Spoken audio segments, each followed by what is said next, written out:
Hi friends, இன்றைக்கி என்னோடய night study routine தான் ஃப்ரெண்ட்ஸ் பார்க்க போகிறீங்க. இன்றைக்கி பார்த்திங்கன்னா 10 மணிக்கே என்னோடய நைட் ஸ்டடி ஸ்டார்ட் ஆகிடுச்சு.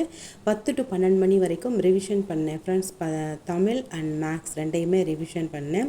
ஸோ இனிமேல் டெய்லியும் ஒரு 2 hours வந்து ரிவிஷனுக்கு எடுத்துக்கணும். ஸோ அந்த மாதிரி பண்ணால் தான் படித்ததெல்லாம் மறந்த மாதிரி ஒரு ஃபீல் இருக்காது அப்படின்னு சொல்லிட்டு கடன்னு ரிவிஷன் பண்ணேன் ஃப்ரெண்ட்ஸ். அதுக்கப்புறம் இன்றைக்கி மார்னிங் பார்த்திங்கன்னா ஒரு 4 to 5 hours படிக்க கிடச்சிச்சு. செம்ம ஹாப்பி. ஏன்னா தம்பி ரொம்ப சேட்டை பண்ணாமல் ஜாலியாக விளையாடிக்கிட்டு நல்லா தூங்கி எழுந்திரிச்சான். ஸோ அந்த டைமை நான் வந்து படிக்க யூஸ் பண்ணிக்கிட்டேன். ஸோ நைட்டு பார்த்திங்கன்னா ரொம்பவே டயர்டாக இருந்தது. படிக்கலாமா வேண்டாமா அந்த மாதிரி தாட் கூட இருந்தது. பட் இருந்தாலும் 10th இங்கிலீஷ் வந்து இன்னும் டச் பண்ணவே இல்லை.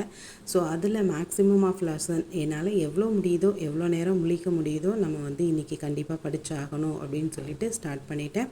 அதுக்கு முன்னாடி இம்பார்ட்டண்ட் பாயிண்ட்ஸு, கிராமர் பாயிண்ட்ஸ்லாம் ஒரு நோட்டில் நோட் பண்ணியிருந்தேன். அப்புறம் இன்னொரு நோட்டில் 1 to 5th இங்கிலீஷ் பாயிண்ட்ஸ்லாம் வந்து எழுதினேன். ஜஸ்ட்டு அதையும் ஒரு தடவை ரீகால் பண்ணிவிட்டு அதுக்கப்புறம் தான் ஃப்ரெண்ட்ஸ் நான் படிக்க ஸ்டார்ட் பண்ணேன். 10th இங்கிலீஷில் வந்து ஃபர்ஸ்ட் லெசன் ஸ்டார்ட் பண்ணும் போதே கரெக்டாக மணி வந்து 12 ஆகிடுச்சு. அது பார்த்திங்கன்னா ஒரு லெசன் கம்ப்ளீட் பண்ண கண்டிப்பாக ஒரு 1 to 1.5 hours கண்டிப்பாக ஆகும். நான் எப்படி படிப்பேன் அப்படின்னா, யூடியூப்பில் சிஎன்ஆர் அகாடமி அப்படின்னு இருக்கு இல்லையா, சிஎன்ஆர் இங்கிலீஷ் அகாடமி, அவங்க வீடியோஸ் ஃபாலோ பண்ணி தான் நான் இங்கிலீஷ் வந்து படிச்சுட்ருக்கேன். ஸோ நிறைய பேர் வந்து கேட்டிருந்தீங்க, நீங்கள் எந்த அகாடமியில் படிக்கிறீங்க அப்படின்னு சொல்லிட்டு. கண்டிப்பாக நான் எந்த அகாடமியிலுமே படிக்கலை. நான் முழுக்க என்னையை மட்டும் நம்பி தான் படிச்சுட்ருக்கேன். அதுக்கப்புறம் யூடியூப்பை ரெஃபர் பண்ணி தான் ஃப்ரெண்ட்ஸ் படிச்சுட்ருக்கேன். ஒரு பாட்டு கூட பாடுவாங்க இல்லையா, என்ன வளம் இல்லை இந்த திருநாட்டில், ஏன் கையேந்த வேண்டும் வெளிநாட்டில் அப்படின்னு சொல்லிட்டு. அந்த மாதிரி நம்மக்கிட்ட இருக்கிற திறமையே இவ்வளோ இருக்கும்போது நம்ம ஏன் கோச்சிங் சென்டரில் போய் மணியும் டைமும் வேஸ்ட் பண்ணணும்?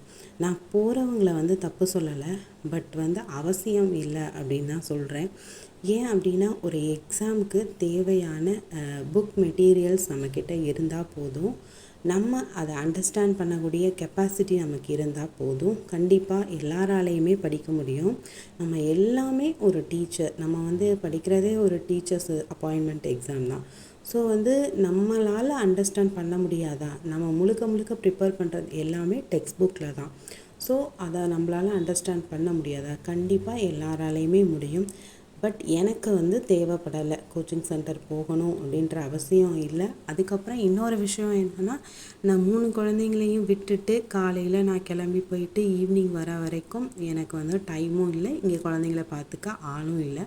ஸோ என்னால் முடிஞ்ச வரையுமே நான் என்னுடைய செல்ஃபில் தான் நான் வந்து ப்ரிப்பேர் பண்ணிகிட்ருக்கேன். என்னால் எவ்வளோ முடியுதோ நான் வந்து அண்டர்ஸ்டாண்ட் பண்ணிக்கிட்டு யூடியூப் வீடியோஸ் வந்து சர்ச் பண்ணி பார்த்துட்டு தான் இருக்கேன். அதே மாதிரி தமிழுக்கு பார்த்திங்கன்னா இந்த சாய்ஸ் அகாடமி இருக்கு இல்லையா, அதில் தமிழ் வீடியோஸ் ஒரு தடவை பார்த்துட்டிங்கன்னா போதும், சும்மா நச்சுன்னு வந்து நம்ம மைண்டில் பதிஞ்சிடும்.